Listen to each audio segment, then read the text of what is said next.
Hi hello ನಮಸ್ತೆ friends. Election ಹೊತ್ತಲ್ಲಿ ಪಶ್ಚಿಮ ಬಂಗಾಳದಿಂದ ಇನ್ನೊಂದು ಮಹತ್ವದ ಸುದ್ದಿ ಬರ್ತಾ ಇದೆ. ಅದು ಹಾಲಿ ಸಿಎಂ ಮಮತಾ ಬ್ಯಾನರ್ಜಿ ಅವರ ಆಸ್ತಿ ವಿವರ. ಚುನಾವಣೆಯ ಸಹಜ ಪ್ರಕ್ರಿಯೆಯಂತೆ ಅವರು ತಮ್ಮ ಅಫಿಡವಿಟ್ನಲ್ಲಿ ತಮ್ಮ ಆಸ್ತಿ ವಿವರವನ್ನ ಸಲ್ಲಿಸಿದ್ದಾರೆ. ಅದರಲ್ಲಿರೋ ಅಂಶಗಳನ್ನು ಕಂಡು ಇಡೀ ಭಾರತವೇ ಬೆಚ್ಚಿ ಬಿದ್ದಿದೆ. ಸತತ 3 ಅವಧಿಯಿಂದ ಸಿಎಂ ಆಗಿರೋ ಮಮತಾ ಬ್ಯಾನರ್ಜಿ ಬಳಿಯಲ್ಲಿ ಏನೇನೂ ಇಲ್ವಲ್ಲ, ಇದು ಹೇಗೆ ಸಾಧ್ಯ ಅಂತ ಜನರು ಮಾತಾಡಿಕೊಳ್ಳುವಂತಾಗಿದೆ. ಆದ್ರೆ ಅವರು ಸರಳ ಜೀವನವನ್ನ ನಡೆಸ್ತಾ ಇರ್ಬೋದು, ಭ್ರಷ್ಟಾಚಾರ ಮಾಡದೇ ಇರ್ಬೋದು, ಆದ್ರಿಂದ ಕಡಿಮೆ ಆಸ್ತಿ ಅನ್ನೋ ಮಾತುಗಳು ಕೂಡ ಕೇಳಿ ಬರ್ತಾ ಇದೆ. ಆದ್ರೆ ಕೆಲವರು ಹೇಳ್ತಾ ಇರೋದು, ಎಷ್ಟೇ ಸರಳ ಜೀವನ ನಡೆಸಿದ್ರೂ ಕೆಲವೊಂದು ಲಾಜಿಕ್ಗಳು ಸರಿಯಾಗಿ ಇರಬೇಕಲ್ವಾ, ಆ ಲಾಜಿಕ್ ಮ್ಯಾಚ್ ಆಗ್ತಾ ಇಲ್ಲ ಅಂತ ಹೇಳ್ತಿದ್ದಾರೆ. ಹಾಗಿದ್ರೆ ಮಮತಾ ಬ್ಯಾನರ್ಜಿ ಘೋಷಣೆ ಮಾಡಿರೋ ಆಸ್ತಿ ಎಷ್ಟು, ಇದು ಸಾಧ್ಯನಾ ಅಥವಾ ಸಾಧ್ಯವೇ ಇಲ್ವಾ, ಜನರು ಹೇಳ್ತಾ ಇರೋದೇನು ಅನ್ನೋದರ ಡೀಟೇಲ್ಸ್ ಕೊಡ್ತೀನಿ. ನೀವು ಮಿನಿಟ್ ಮೇಡ್ ಚಾನಲ್ ಅನ್ನ ಫಾಲೋ ಮಾಡಿ, ಸಬ್ಸ್ಕ್ರೈಬ್ ಮಾಡಿ. ದೇಶದಲ್ಲಿ ಬಹುತೇಕ ರಾಜಕೀಯ ನಾಯಕರು ಸದ್ದು ಮಾಡೋದೇ ಅವರ ಆಸ್ತಿಗಳ ಮೂಲಕ. ಜನರು ಆಡು ಭಾಷೆಯಲ್ಲಿ ಮಾತಾಡೋ ಹಾಗೆ, ಈತ ರಾಜಕೀಯಕ್ಕೆ ಬರುವಾಗ ಏನೂ ಇರಲಿಲ್ಲ, ಈಗ ನೋಡು ಸ್ಕೂಲು ಮಾಲು ಆಸ್ಪತ್ರೆ ಅಂತ ಎಲ್ಲ ಮಾಡ್ಕೊಂಡವನೇ, ಏನಿಲ್ಲ ಅಂದ್ರೂ 200 ಕೋಟಿ ಆಸ್ತಿ ಇರ್ಬೋದು ಅನ್ನೋ ಮಾತಿಗೆ ಸೂಟ್ ಆಗೋ ಸಾಕಷ್ಟು ರಾಜಕೀಯ ನಾಯಕರು ಭಾರತದಲ್ಲಿ ಇದ್ದಾರೆ. ಇವರೆಲ್ಲರ ನಡುವೆ ಈಗ ವಿಭಿನ್ನವಾಗಿ ಕಾಣಿಸ್ತಾ ಇರೋದೇ ಪಶ್ಚಿಮ ಬಂಗಾಳ ಸಿಎಂ ಮಮತಾ ಬ್ಯಾನರ್ಜಿ. ದೇಶದ ಅತಿ ಬಡ ಮುಖ್ಯಮಂತ್ರಿ ಎನ್ನಿಸಿಕೊಂಡಿರುವ ಪಶ್ಚಿಮ ಬಂಗಾಳ ಸಿಎಂ ಮಮತಾ ಬ್ಯಾನರ್ಜಿ ಅವರ ಆಸ್ತಿಯಲ್ಲಿ ಕಳೆದ 5 ವರ್ಷದಲ್ಲಿ 1.35 ಲಕ್ಷ ರೂಪಾಯಿ ಇಳಿಕೆಯಾಗಿದೆ. ವಿಧಾನಸಭಾ ಚುನಾವಣೆ ಹಿನ್ನೆಲೆ ಭವಾನಿಪುರದಲ್ಲಿ ಅವರು ಬುಧವಾರ ಸಲ್ಲಿಸಿರೋ ಅಫಿಡವಿಟ್ನಿಂದ ಇದು ತಿಳಿದು ಬಂದಿದೆ. ಕಳೆದ ಬಾರಿ ಅಫಿಡವಿಟ್ನಲ್ಲಿ 16.72 ಲಕ್ಷ ರೂಪಾಯಿ ಇದ್ದ ಸಂಪತ್ತು ಈಗ 15.37 ಲಕ್ಷ ರೂಪಾಯಿಗಳಿಗೆ ಇಳಿಕೆ ಕಂಡಿದೆ. ಸದ್ಯ ಮಮತಾ ಬಳಿ 75,700 ರೂಪಾಯಿ ನಗದು ಇದ್ದು, ಬ್ಯಾಂಕ್ ಖಾತೆಯಲ್ಲಿ 12.7 ಲಕ್ಷ ರೂಪಾಯಿ ಇದೆ.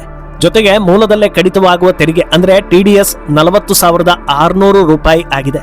ತಮ್ಮ ಬಳಿ 1.45 ಲಕ್ಷ ರೂಪಾಯಿ ಮೌಲ್ಯದ ಆಭರಣಗಳು ಇರೋದಾಗಿ ಘೋಷಿಸಿಕೊಂಡಿರೋ ಅವರು ಯಾವುದೇ ಷೇರು, ಬಾಂಡ್, ವಿಮೆಗಳಲ್ಲಿ ಹೂಡಿಕೆ ಕೂಡ ಮಾಡಿಲ್ಲ. ಹಾಗೆ ಸ್ವಂತ ವಾಹನವನ್ನ ಕೂಡ ಹೊಂದಿಲ್ಲ. 2024-25ರಲ್ಲಿ ತಮ್ಮ ಒಟ್ಟು ಆದಾಯ 23.21 ಲಕ್ಷ ರೂಪಾಯಿ ಅಂತ ಮಮತಾ ತಿಳಿಸಿದ್ರು.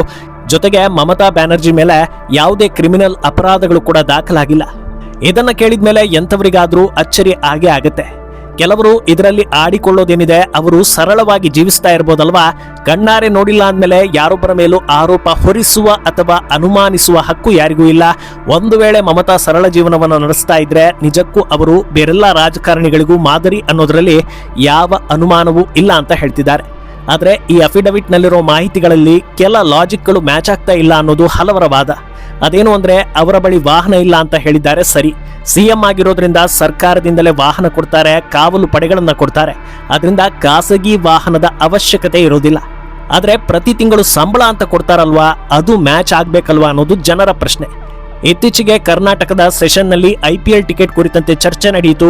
ಪ್ರತಿ MLAಗಳಿಗೂ 3 ಫ್ರೀ ಟಿಕೆಟ್ ಕೊಡೋ ನಿರ್ಧಾರವನ್ನ ಕೈಗೊಂಡ್ರು. ಈ ಹೊತ್ತಲ್ಲಿ ಶಾಸಕ ಬಸನಗೌಡ ಪಾಟೀಲ್ ಯತ್ನಾಳ್ ಒಬ್ಬೊಬ್ಬ MLAಗೆ 3 ಲಕ್ಷ ಸಂಬಳ ಇರುವಾಗ ದುಡ್ಡು ಕೊಟ್ಟು ಟಿಕೆಟ್ ಪಡೆಯೋದಕ್ಕೆ ಆಗೋದಿಲ್ವಾ ಅಂತ ಕೇಳಿದ್ರು. ಅಂದ್ರೆ ಪ್ರತಿ ಶಾಸಕರಿಗೂ ಹೆಚ್ಚು ಕಮ್ಮಿ 3 ಲಕ್ಷ ಮಾಸಿಕ ಸಂಬಳ ಇದೆ ಅಂದಮೇಲೆ ಬಂಗಾಳದಲ್ಲೂ ಇದೇ ಸರಾಸರಿ ಸಂಬಳ ಇರುತ್ತೆ. ಒಬ್ಬ MLAಗೆ 3 ಲಕ್ಷ ಅಂದ್ರೆ ಸಿಎಂಗೆ ಹೆಚ್ಚಿರುತ್ತೆ ತಾನೆ. ಸರಿ, ಜಾಸ್ತಿ ಬೇಡ, ಕೇವಲ 3 ಲಕ್ಷ ಸಂಬಳ ಅಂತಲೇ ಅಂದುಕೊಂಡ್ರು ವರ್ಷಕ್ಕೆ 36 ಲಕ್ಷ ಸಂಬಳ ಸಿಗುತ್ತೆ. ಸಾಮಾನ್ಯ ವ್ಯಕ್ತಿಗಾದ್ರೆ ತಗೊಳ್ಳೋ ಸಂಬಳದಲ್ಲಿ ಮನೆ ಬಾಡಿಗೆ, ಆಸ್ಪತ್ರೆ ಖರ್ಚು, ಕುಟುಂಬ ನಿರ್ವಹಣೆ, ವಾಹನ ನಿರ್ವಹಣೆ, ಇತರೆ ಖರ್ಚುಗಳಿರುತ್ತೆ. ಮಮತಾ ಸಿಎಂ ಆಗಿರೋದ್ರಿಂದ ಇದ್ಯಾವ ಎಕ್ಸ್ಟ್ರಾ ಖರ್ಚುಗಳು ಇಲ್ಲದೆ ಅಷ್ಟೂ ಸಂಬಳವನ್ನ ಉಳಿಸಿಕೊಳ್ಳೋ ಸಾಧ್ಯತೆ ಇರುತ್ತೆ. ಹೀಗಿರುವಾಗ 1 ವರ್ಷದ ಸಂಬಳವೇ 30 ಲಕ್ಷ ದಾಟಿದ್ರೂ 15 ವರ್ಷದಿಂದ ಇಷ್ಟು ಕಡಿಮೆ ಆಸ್ತಿ, ಅದರಲ್ಲೂ ಕಳೆದ ಸಲಕ್ಕಿಂತ ಈ ಸಲ ಕಡಿಮೆ ಆಗಿದ್ದು ಹೇಗೆ ಅನ್ನೋ ಅನುಮಾನ ಹಲವರಲ್ಲಿ ಕಾಡ್ತಾ ಇದೆ. ಇನ್ನೇನಾದ್ರೂ ಮಮತಾ ತಮ್ಮ ಸಂಬಳದಲ್ಲಿ ದಾನ ಧರ್ಮ ಮಾಡಿದ್ದಾರೋ ಗೊತ್ತಿಲ್ಲ. ಈ ಸ್ಟೋರಿ ಬಗ್ಗೆ ನಿಮ್ಮ ಅನಿಸಿಕೆಯನ್ನ ಕಮೆಂಟ್ ಮಾಡಿ.